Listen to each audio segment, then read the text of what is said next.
Good morning. If Yanni didn't already say this, on behalf of everyone at Ware, I'd like to welcome everyone to the 7th edition of Q2B Silicon Valley. Thank you very, very much for attending.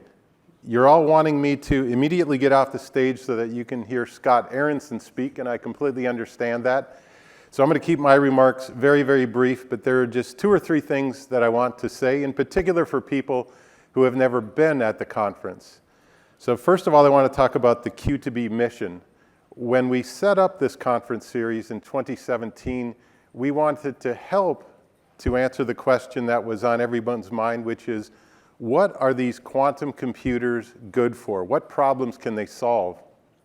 And we thought the best way to go about that would be to bring together in one room for, let's say, 3 days, all of the potential future users of this technology. That's all the big enterprises out there who have performance computing needs, and then all the makers of this technology, so the whole technology stack in quantum computing, to try to get these groups together to collaborate, which is what it really takes to answer that question.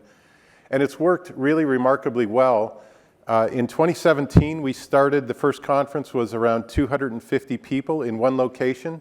So fast forward 6 years, and we're now in 3 locations. And I think this year, cumulatively across Paris, Tokyo, and Silicon Valley, I think that's, we're at like 1,800 participants. So that's really a lot of growth, and it talks to the growth of quantum technologies generally.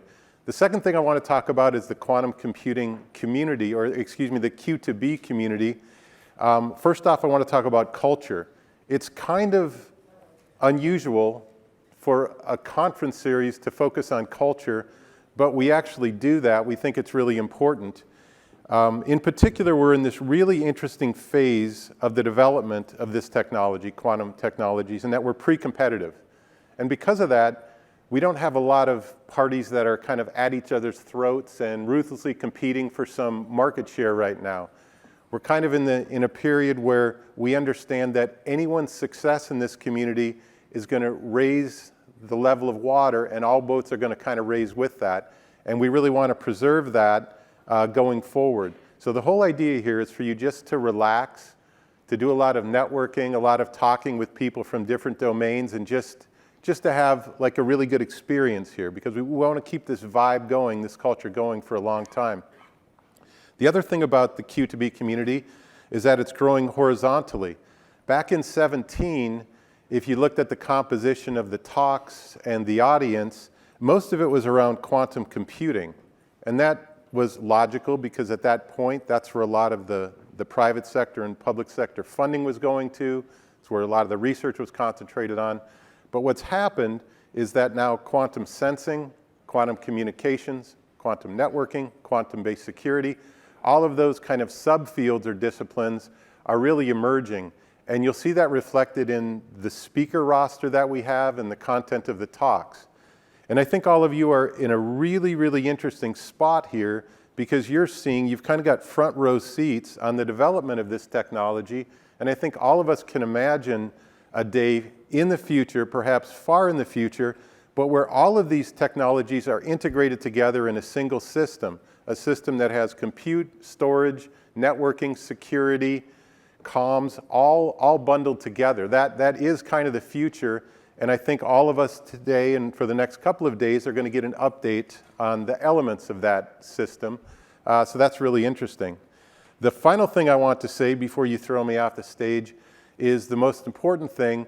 I want to thank all of our sponsors who are responsible for paying for the roof over our heads, all of the food and beverages, all the infrastructure of the entire conference. We wouldn't be here unless they had stepped up financially to help us out. So let me just go through the major sponsors that we have. First of all, I want to give a nod to Mike Haydick at AFRL. Mike has sponsored Q2B for 7 consecutive years. I used to be an officer in the Air Force, and it's great to have my former employer here, so I feel really honored by that personally, so thanks very much to the Air Force. Also, the other core sponsor this year is effectively the entire nation of the Netherlands through Quantum Delta. And I think this is a very, very interesting case study where the entire government, the entire nation really has come together on the academic, the industry, and the governmental level. And the Netherlands is really taking a big concentrated bet on quantum technologies generally. And they're doing this because they want to maintain a leadership position in this field. So I think in the coming years, it'll be really interesting to see what happens when a country has kind of a combination of moonshot programs and a lot of funding across that technology area. I think it's going to be really interesting to watch. So thanks to them. In addition, the gold sponsors each are going to be giving a plenary session talk, and they've got large exhibition booths, so please spend time with them. Our showcase sponsors are also giving talks, and they're in the exhibition area. And then finally, we've got a set of companies, again across the quantum technology stack, who have got exhibition booths, so we really hope you give them support. And then all of what I would call the picks and shovels of this conference, the swag, the breakfasts and the lunches, those are also sponsored by another set of companies. And then finally, last but not least, we've got a group of companies here who kind of spread the word about the conference, put out information, research the markets, and these companies are also very, very important because they're transmitting data out to the outside world. So let's just take 1 second and give all these groups a hand, because we really appreciate it.